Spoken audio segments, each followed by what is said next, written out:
Hello, and welcome to The Shift, the podcast that aims to tell the no-holds-barred truth about being a woman post-40. Created and hosted by me, journalist and author, Sam Baker. My guest this week is a novelist, filmmaker, and Zen Buddhist priest.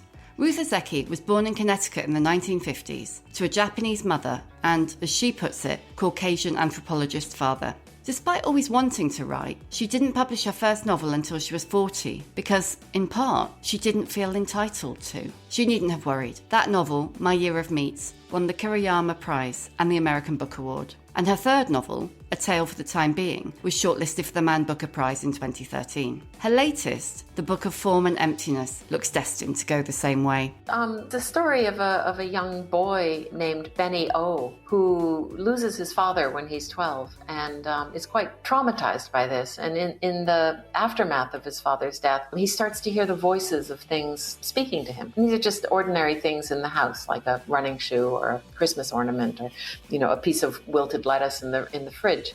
Buddhism has informed Ruth's life just as much as, if not more, than writing. She joined me to run the conversational gamut. We talked meditation, aging, living through the death of your parents, why objects are so important to us, and why menopause and adolescence have so much in common.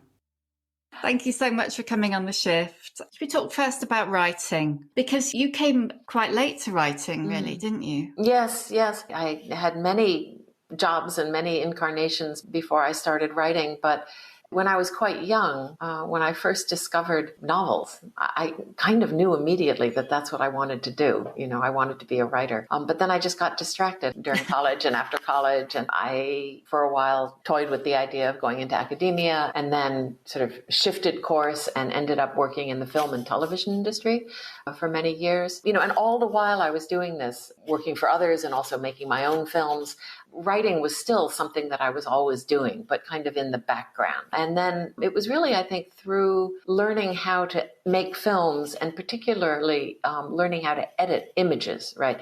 That's when I really learned about narrative and about plot, and television is a very impatient medium. So you really have to cut to the chase quickly. You can't mess around a lot, So it was really through doing that I learned, sort of how to move a story through time. So when I finally, I think I was 38, sat down to write my first novel, I suddenly realized that I had some of the skills anyway necessary to do it in a way that I think I never had before. I'd always felt like, I don't know how to handle story. I don't know how to get story down on the page in a way that, is sort of profluent and moves. I heard you talking on a podcast about writing, and I think you said that you didn't feel entitled to.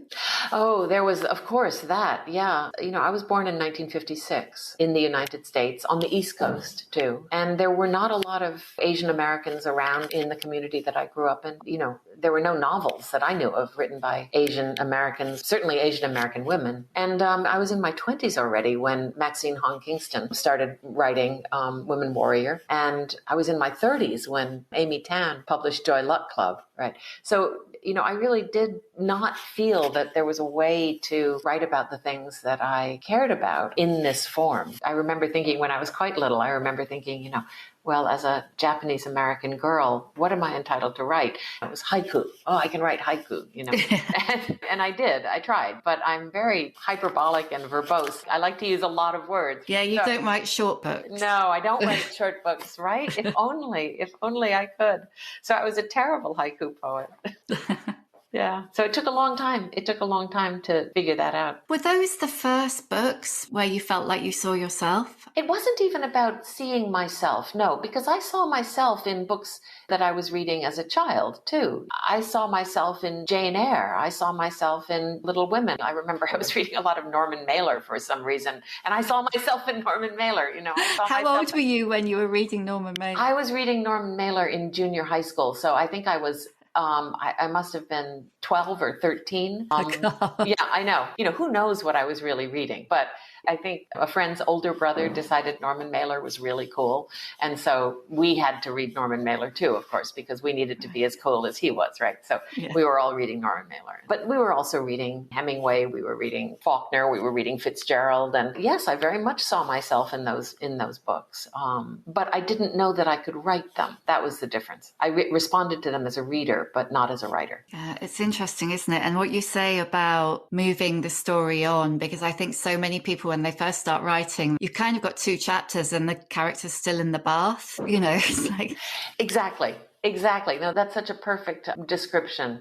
And that's what I didn't know how to do until I learned to edit film, until I learned to edit images. The idea that you can cut in a way that would move a character through space and time efficiently and quickly. And I just didn't know about things like, I don't know, montage or camera angles, shifts in points of view, or paragraph breaks, or, just all of the little tricks that we use in order to get a character from A to point Z. None of those things made sense to me. I am not capable of describing this book, but there's a definite sense of the camera angle shifting from one character to the next. For anybody listening who goes and picks it up, it is a huge book, 600 pages. It's a 550 or 60 or something like that, yeah. And I won't say you'll whip through it, because you won't, but it's really, really engrossing. And you find yourself really captivated by the characters' stories. But also, I can see it all in my head. I can see the library, and I can see the flat and the stoop and it's all living in my head right now. But if you could just tell us a little bit about the story. Sure. Well, it's the story of a young boy named Benny O, who loses his father when he's 12 and is quite traumatized by this. And in the aftermath of his father's death, he starts to hear the voices of things speaking to him. And these are just ordinary things in the house, like a running shoe or a Christmas ornament, or a piece of wilted lettuce in the fridge. He doesn't really understand what they're saying at first, but there's a kind of feeling tone associated with the object. This is a problem for him because his mother, Annabelle, she loves things. She loves objects, and she's a collector and, indulges in a lot of retail therapy. And so, their house is really very cluttered. And in fact, she definitely has kind of a hoarding problem. And so Benny eventually sort of takes refuge in a large public library where, libraries, of course, are filled with objects.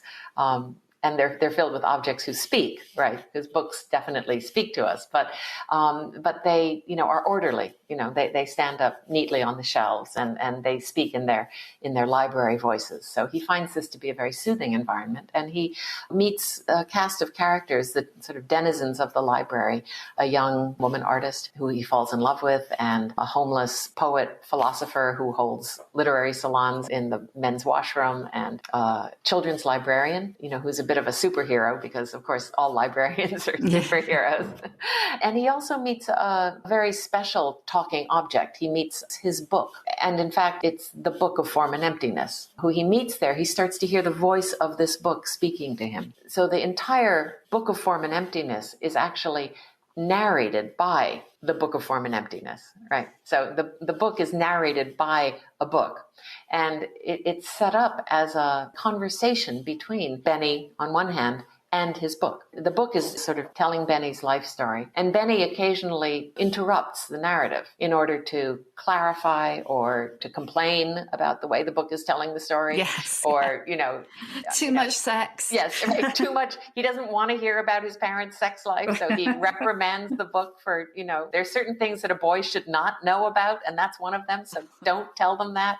And so, Benny is kind of not coaching the book, but is sort of listening to this, participating in this narrative. And so together, Benny and his book sort of construct this story of this period of Benny's life when he's hearing voices. He suffers during this time. When he goes to school, his teacher sees him behaving in an erratic fashion and takes him to the school nurse. And then eventually he's sent to a child psychologist who diagnoses him with schizoaffective disorder because he's having, what she deems to be oral hallucinations. And so he is sent to a psych ward and he's medicated, and his struggles with the sort of psychopharmaceutical, very medicalized psychiatric world is very much a part of the story as well. And this is something that he and the book are kind of talking about and trying to parse out and understand. And with the book's help, he learns to listen to his voices in a different way. The book points out, and also the poet-philosopher points out that, that hearing voices might not necessarily be a problem if he learns how to hear them and how to interact with the voices. And so little by little, Benny starts to come to a different relationship with his voice hearing, and he finds his own voice in the process. This is the second of your novels that's about an adolescent in turmoil, A Tale of Time Being was too. What is it that interests you about that period of adolescence? Both are stories about young adolescents who are struggling with mental health issues and who find some kind of solace in the act of writing and also the act of reading, in their relationship with the written word. And, it's an area that interests me because I, too, was a young adolescent struggling with mental health issues. And I think really it was the world of books and writing that saved me. And so even before I knew what I was doing, at first I was writing poetry, I was writing short stories, but it was always something I felt compelled to do. It never occurred to me that I could actually become a writer because I didn't really understand that that was possible. But the act of writing stories, it sort of gave my life some kind of meaning. And it was a way out of, the mental health issues that I'd had. When I was 16 or 17, I had what was then called a nervous breakdown and was sent to a psychiatric unit, spent some time there in a locked ward. And so this was an experience. Thinking back on it now, surely there was a different way that they could have dealt with this, given all of the other precipitating events that were going on in my life. There was a lot wrong with this treatment modality that the authorities had chosen. But it was also, I wanted to, I think, go back and really, try to remember that time and understand, what it felt like to suddenly be in this world of an institution like that. So I think that's why it's a period of time that was particularly intense for me. And, I think that's why I'm sort of drawn to revisit it. Adolescence is a time of massive turmoil, isn't it? Even without all the additional kind of factors. Adolescence and this point in life, kind of menopause, 50s and 60s. Do you think it's a coincidence that the books that you've written at that time of life have been about you reevaluating adolescence?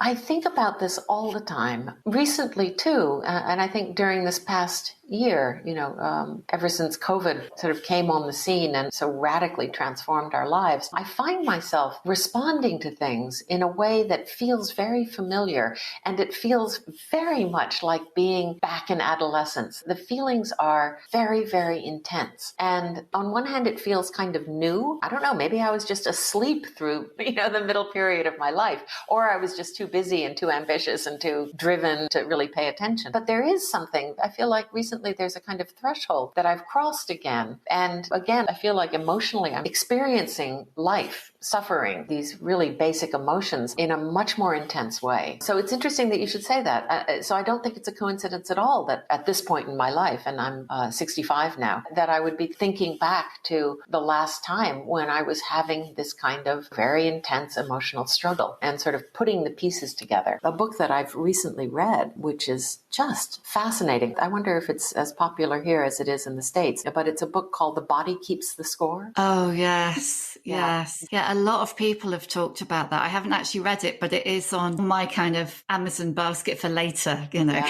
It's an astonishing book, and it really has, in a way, caused me to look back over my life. It's very much about developmental trauma and about the ways that quite young children are traumatized by quite ordinary things. It's not like wartime trauma. Developmental trauma is just things that happen to a child in the early parts of their life and in adolescence that are traumatizing events, and that these traumatizing events are experienced in the body. After my dad died, I had this experience too, where for about a year after he died, I would hear his voice, and it was always when I was doing something like folding the laundry or washing the dishes, something fairly banal. And I would hear him, and it was like he was standing behind me on the right-hand side, and I'd hear him clear his throat and then say my name, right?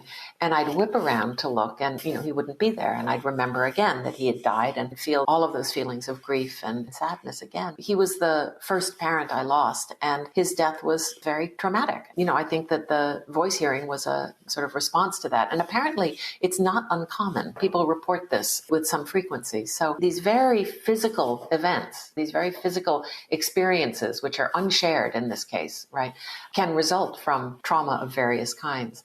And so I've really been investigating this through the writing of both of these books. But I think it's also because I am the age that I am, that I want to try to understand this better, Your experience of losing your parents and clearing out their stuff also informed the book, didn't it? Yeah, very much so. And I think, of course, this is something that we all will have to do at some point. You know, when my parents died, I'm an only child.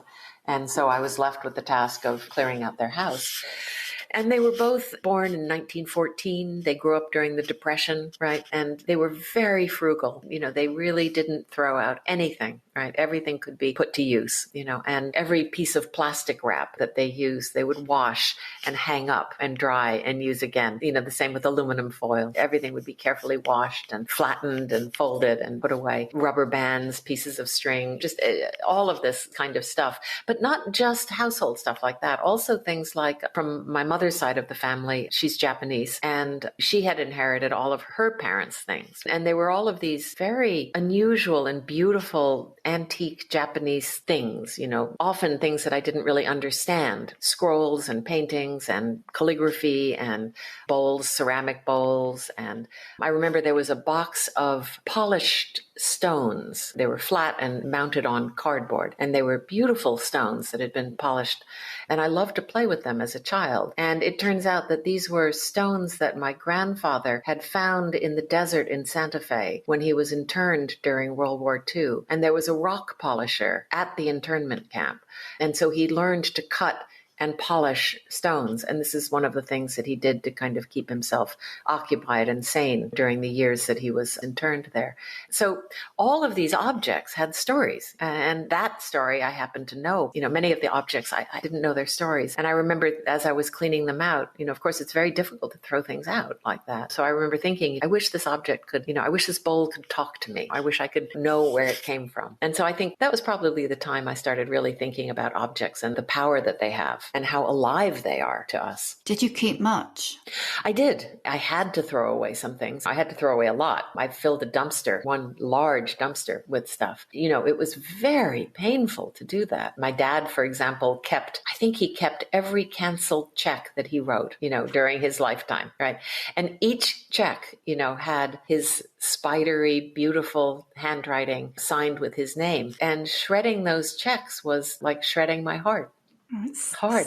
So tough, isn't it? In the book, the objects talk to Benny, but the book within the book within the book. There's a Marie Kondo-esque book called Tidy Magic, the ancient Zen art of clearing your clutter and revolutionizing your life, which at the point you started writing this, which was 8 years ago, I mean, she was only just taking off, wasn't she? Yeah, she was. That's right. She was only just taking off. And it was kind of a whim to put this book within a book. But it was very interesting to me, the whole Marie Kondo phenomenon, because what I saw her doing was something that in Japan was just kind of part of the culture. You know, this idea that we would want to treat our objects with care and respect. And certainly, you know, as a Zen practitioner, this is routinely what we do. All objects are treated with care and respect. And there's a kind of ritual way of handling everything, right? I was just fascinated by the fact that she was kind of introducing these really simple and beautiful customs to the West and that people were responding to them. That said something to me, something about the way that she was encouraging us to deal with our possessions. It obviously struck a chord. And I liked that. There was something quite nice about that. It's so much a part of Japanese culture, but here I could see that it was different.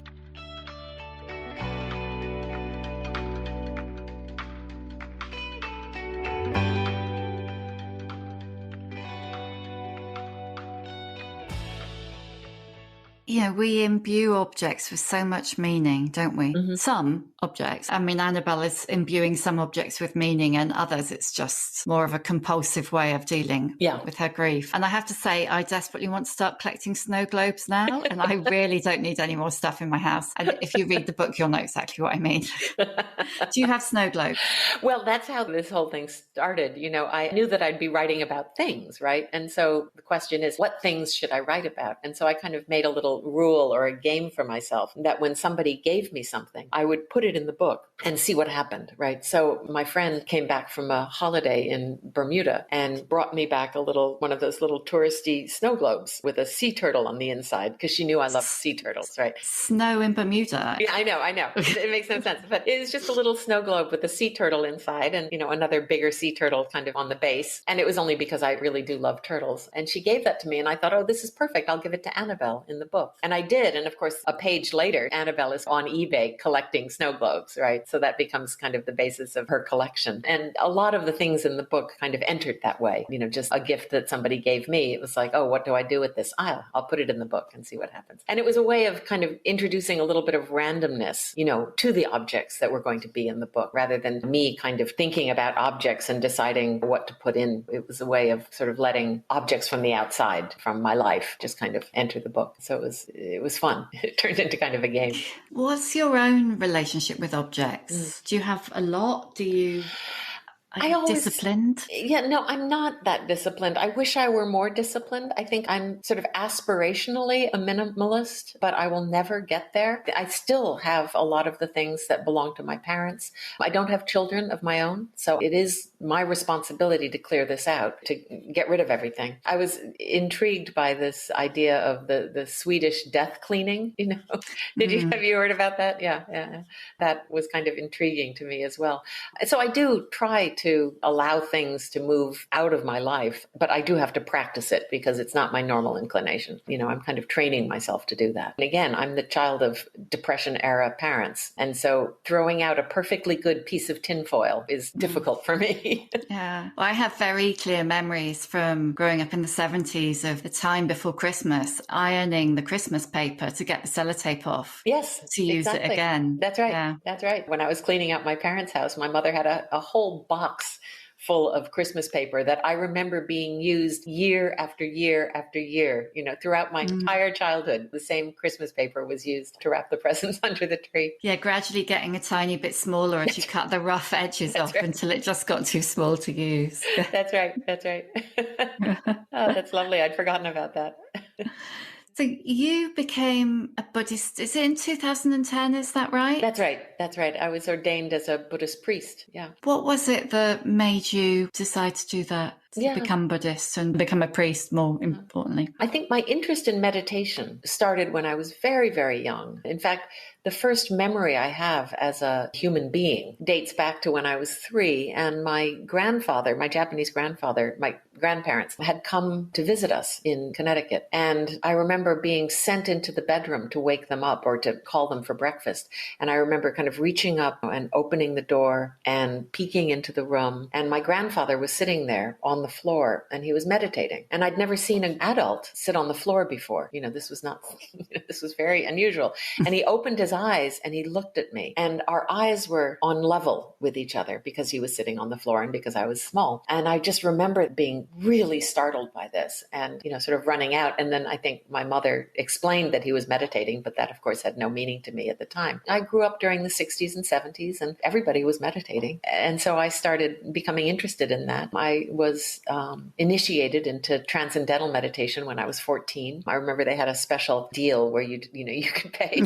It was cheaper if you were a teenager. Kids rate. A kids rate. Yeah, that was a children's rate. Exactly. I started practicing formally meditation when I was really quite young, and then kind of went in and out of it, obviously, for years. Again, it sort of all goes back to the period of time where my parents were getting old and sick and approaching the ends of their lives. And suddenly I realized that they were going to die. And that was really shocking. Of course, I'd known that, but I'd never known it in that way, And this is kind of almost archetypical Buddhist story. It's the realization of sickness, old age, and death, and the inevitability of sickness, old age, and death that makes a person start to practice Buddhism and really take up this practice. And that's certainly what happened to me. And I started meditating quite seriously, first in a Tibetan tradition, and then eventually kind of moving back to the Zen tradition that my grandparents parents had followed. Of course, the difference was that I was doing this in the US, and my Zen teacher was a Jewish guy from Pennsylvania, right?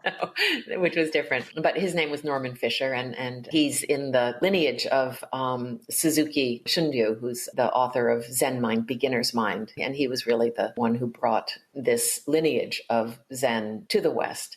I started practicing very seriously with this group, this Sangha, with Norman. And, little by little, it just became a part of my life that was just clearly so helpful, in dealing with this process of growing older and seeing my parents through the ends of their lives. My mother had Alzheimer's, so we took care of her for quite a while before she died. And that was, of course, very challenging. But, again, just the meditation and the Zen practice really helped.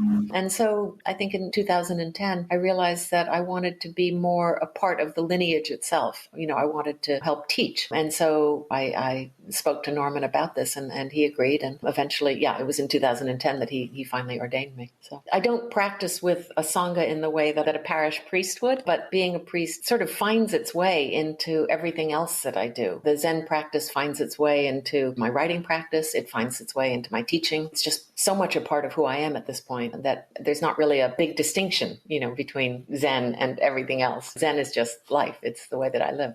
Because you wrote a short memoir, didn't you, called The Face, A Time Code? That's right. And you basically spent 3 hours gazing at your own reflection and documented it, didn't you, when you were 59?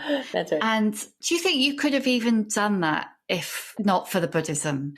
No, definitely not. I wouldn't have had the patience. And I barely had the patience as it was. That was an act of desperation, to be quite honest. I had accepted the commission to write a long form essay about my face. The editor of this series, they were doing, it was Restless Books, and they were doing a series called The Face. And they were asking writers to write these long form essays about their face. And he sent me a quote from a Borges short story that was all about the face. And I love Borges. And this quote was very inspiring. And so the idea was that we were to respond to this quote in our essay. And so I kind of blithely said yes. And then I thought about it and realized what it was that I had agreed to do, to write a long essay about my face. And this suddenly just horrified me. So I put it off, procrastinated. The deadline came, the deadline went. The editor was sending me sort of polite emails asking me how the essay was coming along. And I was just sort of putting them into the trash. And finally, I realized, no, I am going to have to do this somehow. And I had read an essay in the Chronicle of Higher Education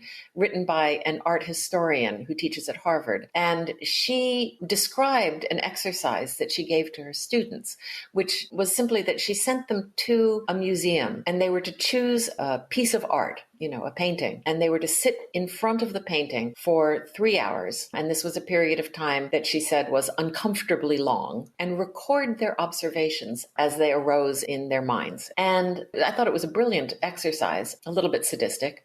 And she describes, the results of this, about how observation over time like that, over this uncomfortably long period of time, would give rise to a kind of seeing that her students would normally never have because they're too impatient. So I thought about this and I thought, well, this might be the way that I could give some structure to this essay. It was an experiment, really. And so I did that. I put a mirror on my little Zen altar where I normally sit, and I had my laptop kind of balanced in my lap.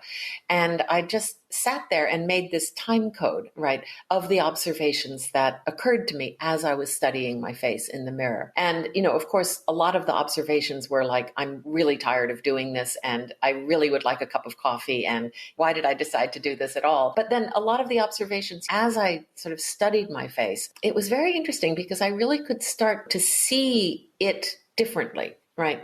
I could start to see my parents in my face, how my eyes had begun to resemble my father's eyes, and my smile had begun to resemble my mother's, and remembering little scars and the accidents, that caused them. And it's true, there was this whole history in my face that I hadn't really noticed before, because normally I don't spend a lot of time in front of the mirror. I'd reached that age where I really didn't want to look at my face at all. I wanted to get past the mirror as quickly as possible, right? And so it ended up being a really interesting exercise, and also brought up a lot of feelings about what does it feel like to be a face and to be a 59-year-old woman with this face that has so much history in it and so many emotional responses connected to the process of aging. So anyway, that's what I mean about it being a kind of structuring device. And so then after I made this time code and finally was released at the end of this 3 hours, I went back to the observations and sort of fleshed them out and wrote sort of longer episodes based on the memories that, that I was having and the thoughts that I was having. And in fact, there's a lot of Zen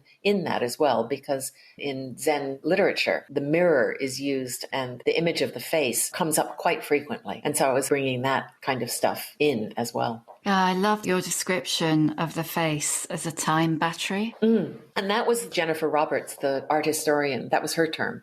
She talks about paintings as being time batteries. And certainly I think that's very true about our faces. And it's astonishing to me too, because I remember after this uncomfortably long 3-hour period where I finally had finished this task that I'd set for myself, I was in New York and I went outside and it was a beautiful spring day. And I went to Tompkins Square Park in the East Village, got myself an iced coffee and went and sat on a bench in Tompkins Square Park. It just looked at the faces of all the people. The park was filled with people that day because the weather was so lovely. And I just remember looking at all of their faces, and thinking, it's just astonishing. Everyone has a face.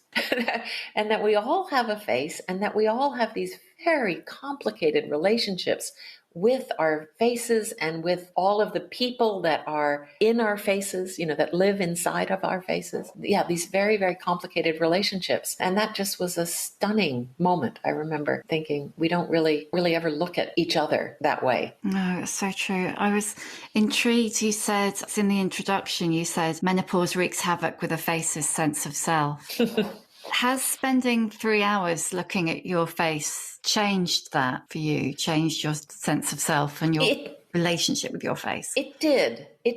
And I think I would need to do it again. That was already 6 years ago. And my face has changed a lot because this is a very dynamic period of life, where in the same way during adolescence, we change so much from, say, 10 to 15 or from 15 to 20, or the changes are sort of rapid and cascading, the changes to our bodies and faces. The same thing happens, in, I think, post-60 period, right? And it's hard to keep up with that. Right? It's hard to keep up with, our feelings about that. I actually feel like at this point, my face has changed quite a bit from 6 years ago when I did this exercise. And so I'd almost need to do it again. But it did change my relationship to my face. I felt a lot more intimate with my face, and I also felt that I could see my parents in my face so clearly. Oddly, too, I was there when both my parents died. I remember their faces very clearly, what they looked like when they were lying on their deathbeds. And so I could almost see that in my face as well. It was almost like a glimpse of the future. And oddly, I found that very comforting. I mean, death is obviously something that's quite frightening, but having been there for my parents when they died, and then sort of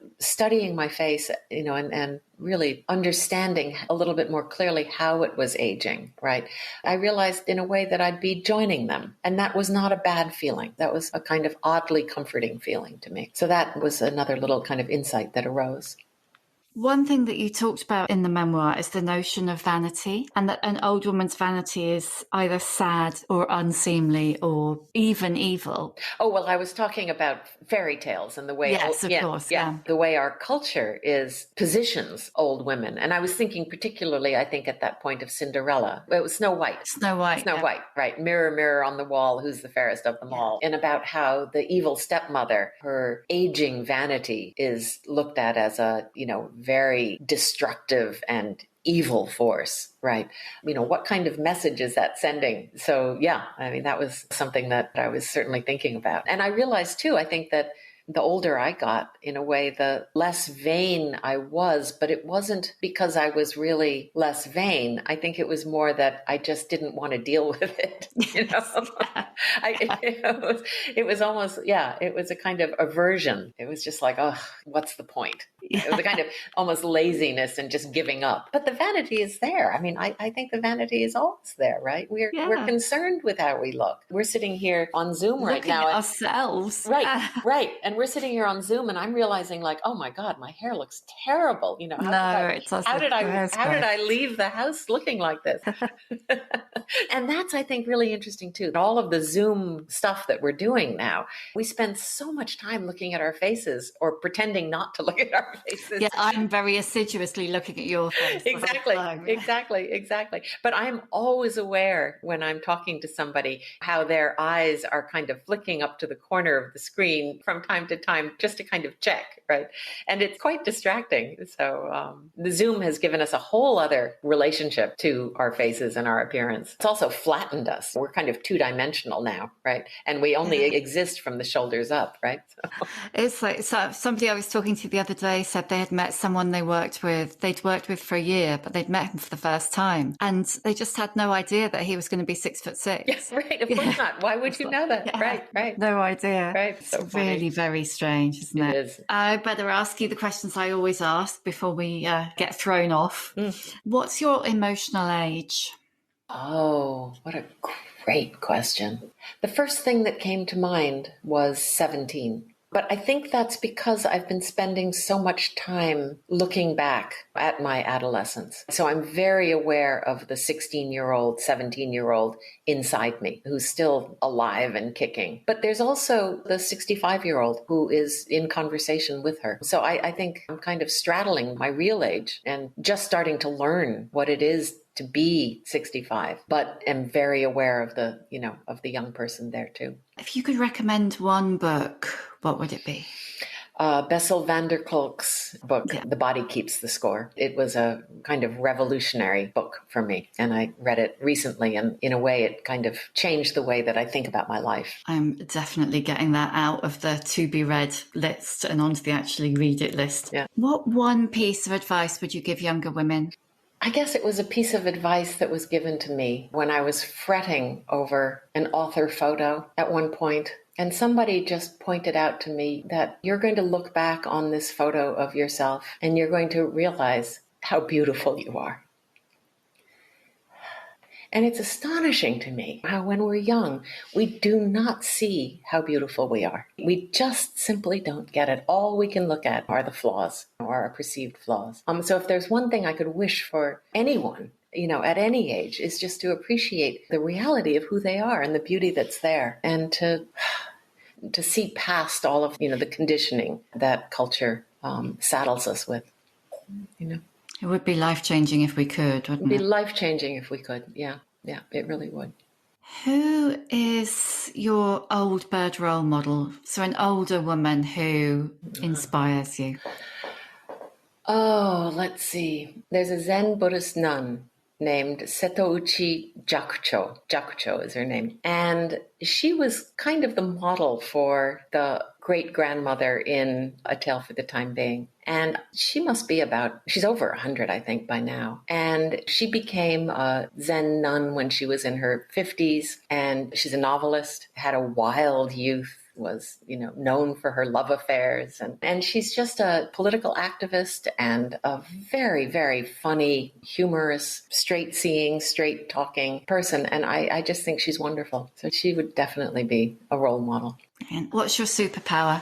My superpower. I think my sort of obsessive tendency that when I start something, I become hyper-focused on it. And this can be a problem, like all superpowers, it can really be a problem. But it also keeps me engaged in a project like writing the Book of Form and Emptiness, and over an 8-year period. It allows me to return to it every day, even if the writing is going badly. Yeah, it's that sort of completionist, hyper-focus, obsessive drive that keeps me going. And then when I finish a project like now, I just feel a little bit lost. And immediately I'm looking around for something else to hyper-focus on. Yeah. And lastly, how many fucks do you give? How many fucks do I give? What a great question. I think many, many, many fucks. Yeah. I kind of think that you have to care. You have to care, and also you have to be able to shrug it off too. So either multitudes or none. Yeah. Again, Yes. Somewhere in between there, or fluctuating back and forth. It's a great question. Oh, That's brilliant. Thank you. It's been such a pleasure to talk to you. Thank you so much, Sam. I hope we can really meet face to face and in person one of these days. I know. I'm glad we were able to do this. Thank you so much. Thank you so much. And thank you for your book as well. It's incredible. Oh, thank you. I hope it as well. All right. Thank you so much, Thank you Sam. so much. Yeah, take care. Thank you for listening. You can hear a new episode of The Shift each Tuesday on Acast, Apple Podcasts, Spotify, or wherever you get your podcasts. If you like what you hear, please do rate, review and follow, because it really does help other people find us. And if you'd like to know more about my own experience of shifting, my book, The Shift, How I Lost and Found Myself After 40, and You Can Too, is out now in paperback. See you next time.